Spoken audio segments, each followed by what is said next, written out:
Hello everyone, welcome again to our YouTube channel IELTS by Neil. Today we are going to discuss 7 mistakes that most of the students are doing in their IELTS speaking section. Just because of those mistakes, you're not able to achieve the score that you actually deserve. So we're going to discuss in detail the 7 mistakes that we do which stop us from getting the score that we need to. Okay, so as you all know, IELTS have 4 sections: listening, reading, writing, and speaking. Today we are going to cover the speaking section, the mistakes that we do. Speaking is further divided into 3 parts. Part 1, in this you are asked general question.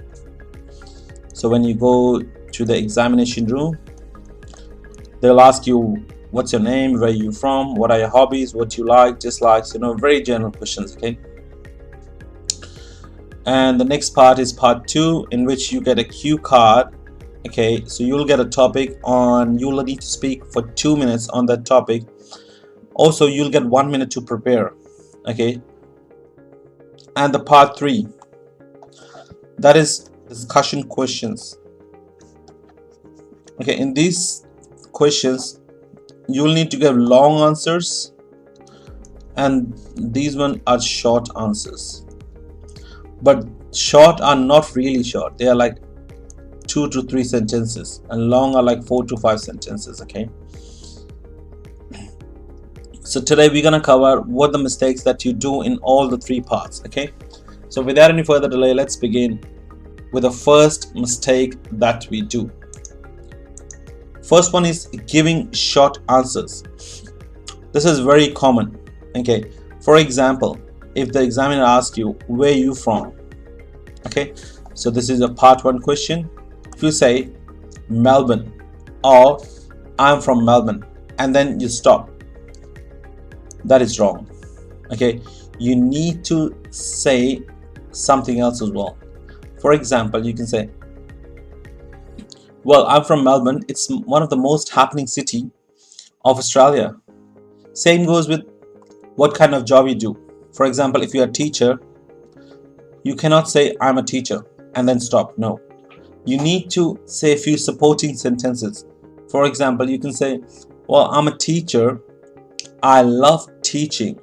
I'm doing this for 10 years or 8 years or 12 years. Okay, whatever you want to do.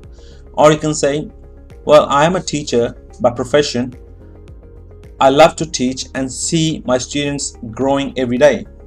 Okay, so my point is not to give short answers. Okay, your answers should be 2 to 3 sentences, because the thing is, this is your speaking exam, and if you won't speak, how the examiner will judge you? Okay, so again, never give short answers. Okay, you need to elaborate a little bit in the part 1 and elaborate more in the part 3. All right, moving on to the next mistake that most of the students do is going blank. This is the most important one. For example, if you have not understood the question, or if you don't know what the answer is, you should never ever go blank. Okay, you need to say something, or even you have heard some keywords in your question, you can talk about those keywords. Okay, but going blank is the last thing that you ever want to happen in your speaking section. Okay, so point number 1, we said you should never go blank even if you don't know the answer. Okay, say something related to it. Even if you don't know the answer, if you know something related which is similar to it, you can talk about that. Okay, and number 2, speak about whatever you have understood from the question. For example, the examiner asks you, what type of job you like to do? Okay, for example, if you don't know the answer of this, you can talk about the type of jobs. There are many types of jobs available in the market. Some people prefer these type of jobs, some people prefer those type of jobs, so the thing is, you should never go blank, you should never freeze, you should speak anything, like whatever comes to your mind related to the question, to speak that. It's way much better than going blank or freezing. Okay, so again, never go blank. Okay, speak something, even if it's related something to the question, you should say it. Okay, the third mistake that most of the students do is using too many fancy words. Okay, it's good that you're learning a lot of vocabulary. Okay, that's good. It's better to use big fancy words in writing. Okay, in speaking, you can use 2 to 3 maximum, because the thing is, if you will force yourself to use those words, your natural flow of the language will be affected. Okay, or if you're not comfortable enough to use those words, or you're using those words for the first time or the second time, or you're trying really hard to use those big fancy words, then the chances are that examiner will get to know that this is not your natural flow and you are struggling with the language.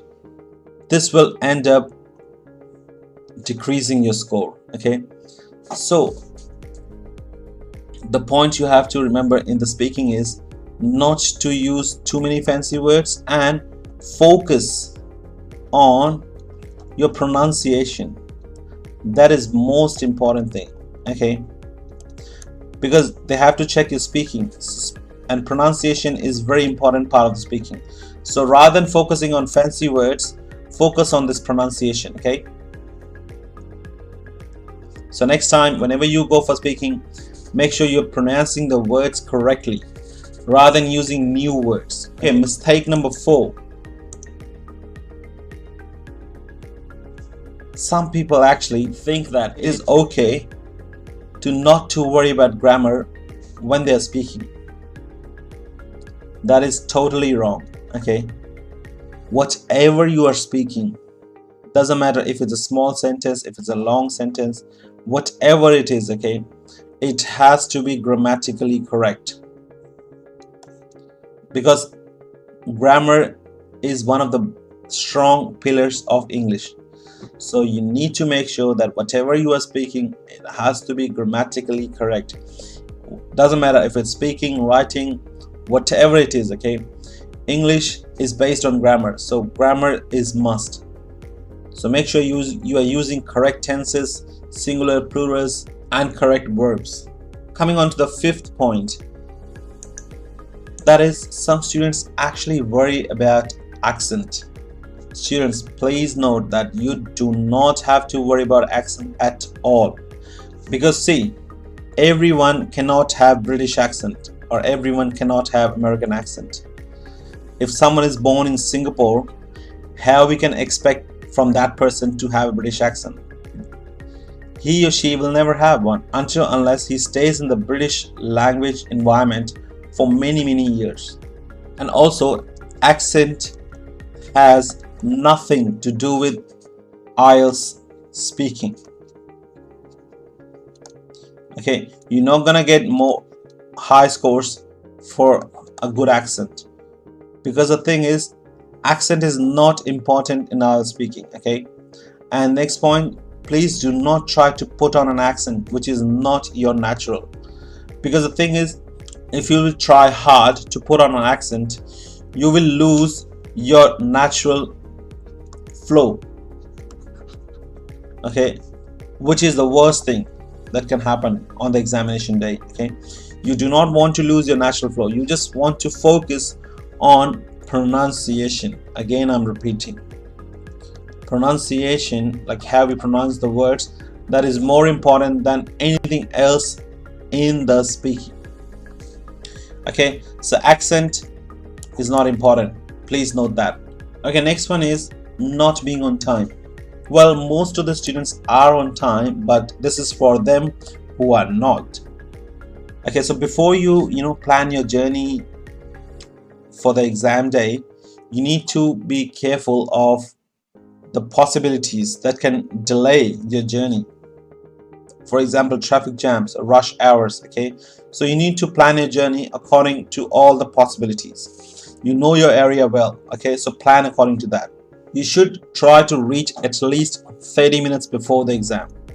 Okay, so that you have some time, to sit, to take a deep breath, to relax. Okay, the thing is, if you reach late, your performance will be affected, because if you reach late, then straight you want to go into the examination room. You will not have any time to think, you will not have any time to take a deep breath and to relax. So the whole exam you will just be nervous, so this will affect your overall exam. Okay, so try to be on time on the examination day. I would say try to be early, 30 minutes. Okay,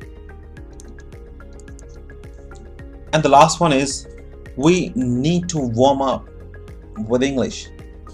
For example, if you are going for an IELTS speaking, okay, you woke up, you had your breakfast, you catch your transport, you reach to the examination hall.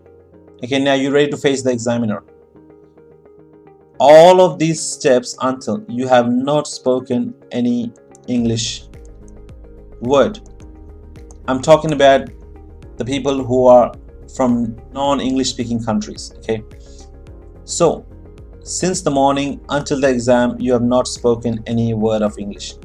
So the thing is, the very first word that you're going to speak will be in front of examiner, and you do not want to do that.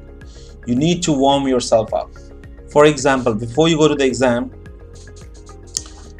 just take a deep breath, and when you have 30 minutes before the exam, you can watch some movies or listen to some songs that are in English only.